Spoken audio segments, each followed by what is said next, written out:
오늘 영상은 어디서도 들어본 적 없는 정보를 얻으실 수 있을 겁니다. 영상 꼭 끝까지 봐주세요.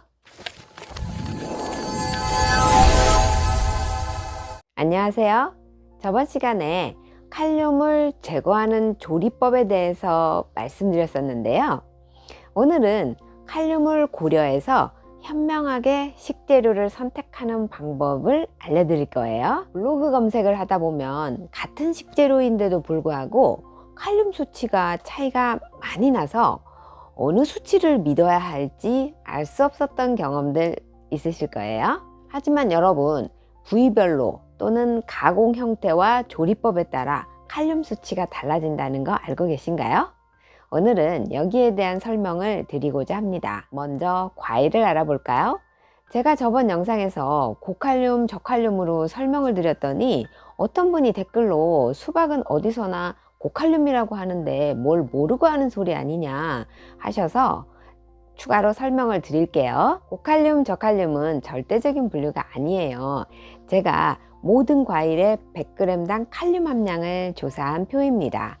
여기에서 상대적으로 고칼륨, 저칼륨이지 원래 과일 자체는 칼륨이 많은 편이에요. 천연식품 속 칼륨은 사실 건강한 정상인에게는 건강을 이롭게 하기 때문에 오히려 칼륨이 많이 포함된 야채나 과일을 챙겨 먹으려고 노력하죠. 하지만 만성콩팥병, 사기, 말이나 오기 이렇게 칼륨 배설에 문제가 생기신 분들은 칼륨의 총량을 잘 따져야 됩니다. 칼륨 섭취량은 일일 3000에서 4000mg 정도로 조절하시되 고칼륨 혈증이 나타나시는 분은 2340에서 2730mg으로 제한을 하시는 겁니다. 자, 다시 표를 볼까요? 과일과 또 과일처럼 취급받는 채소까지 다 포함해서 일렬로 세워놓은 겁니다. 말린 과일은 모든 과일에서 칼륨이 압도적으로 올라갑니다. 하나하나 따지지는 않을게요.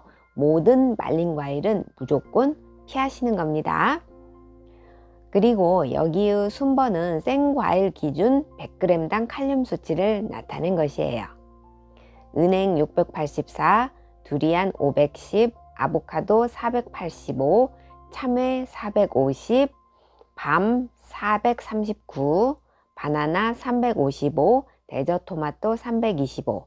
이걸 다 읽을 수는 없으니까요. 화면을 멈춰놓고 찬찬히 살펴보세요. 백도 복숭아 216, 거봉포도 176, 딸기 계량종 167, 한라봉 154, 망고 142, 오렌지 138, 레몬 122, 사과 111, 수박 109, 파인애플 97, 블루베리 70. 어때요? 제가 총 조사한 과일 또는 과일 취급 채소 66개 중 수박의 칼륨 함량은 60득입니다. 이게 과연 고칼륨인가요? 그러면 왜 수박을 주의하라고 하느냐? 그게 바로 칼륨 총 함량 때문입니다.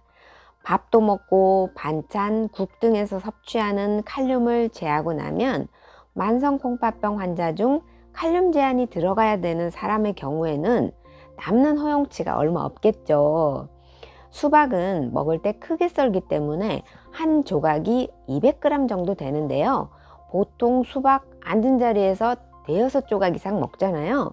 5조각만 먹어도 1000g, 1000g이면 1090mg입니다.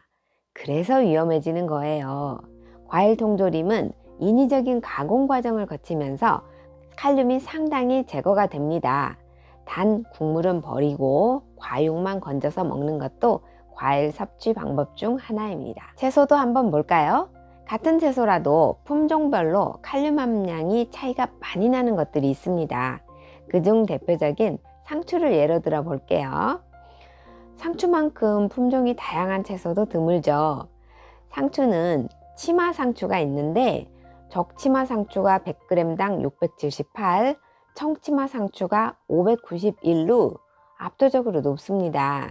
로메인 상추가 567, 우리가 제일 흔하게 볼 수 있는 주름이 너울너울한 축면 상추 적색이 298, 로메인 녹색이 290. 상추는 아니지만 양상추가 162입니다. 상추를 드시려면 치마 상추보다는 축면 상추를 선택하는 것이 좋습니다.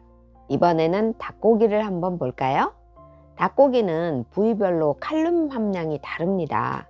센 것을 기준으로 봤을 때 닭가슴살은 371, 살코기가 327, 닭의 넓적다리가 251, 닭다리 아랫부분이 234, 닭날개가 195, 닭목이 147, 닭껍질이 131로 닭가슴살이 가장 높고요. 닭껍질이 가장 낮습니다. 같은 닭고기인데 차이가 너무 나죠? 헬스하고 근육을 만들려면 단백질은 많고 칼륨은 높은 것이 유리하니까 그런 분들은 닭가슴살을 먹는 거고요. 고단백과 칼륨을 피해야 할 분들은 닭가슴살은 피하고 닭껍질이나 목, 닭날개 등이 더 좋다는 것입니다. 조리법에 따라서도 다른데요. 같은 닭가슴살도 센 것은 371이었는데 구운 것은 높아지고요. 삶은 것은 324로 낮아집니다. 칼륨을 조절하려면 이왕이면 삶아 드시는 게 좋겠네요. 물론 인이나 단백질 제한도 고려해서 양 조절은 필수입니다. 가공식품의 경우 인위적으로 칼륨이 제거가 되는 것도 있습니다만 반대로 칼륨이 또 매우 높아지는 것도 있습니다. 토마토의 경우 생토마토는 칼륨 250 정도로 다소 높아서 제한하고 있는데요. 토마토 케첩의 경우 477로 높아지고 토마토 퓨레는 490, 토마토 페이스트는 959로 엄청 높아집니다. 시판 토마토 소스의 경우 토마토 페이스트 많이 함유하고 있거든요. 각별히 주의하셔야 됩니다. 호박도 늙은 호박이 많고요.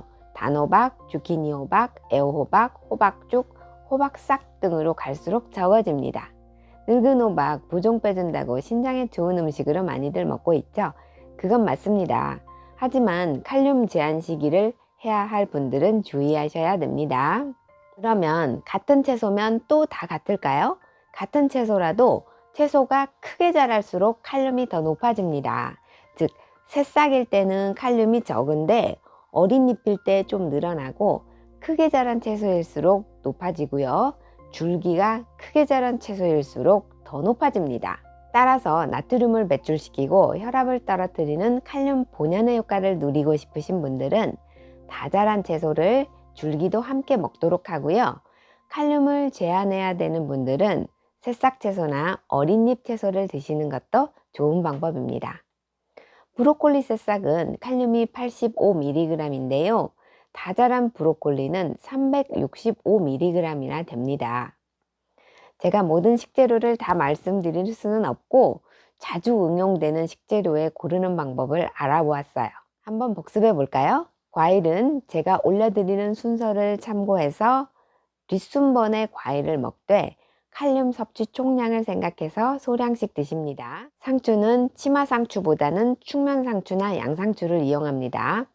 물론 물에 담가 두었다가 드셔야 해요.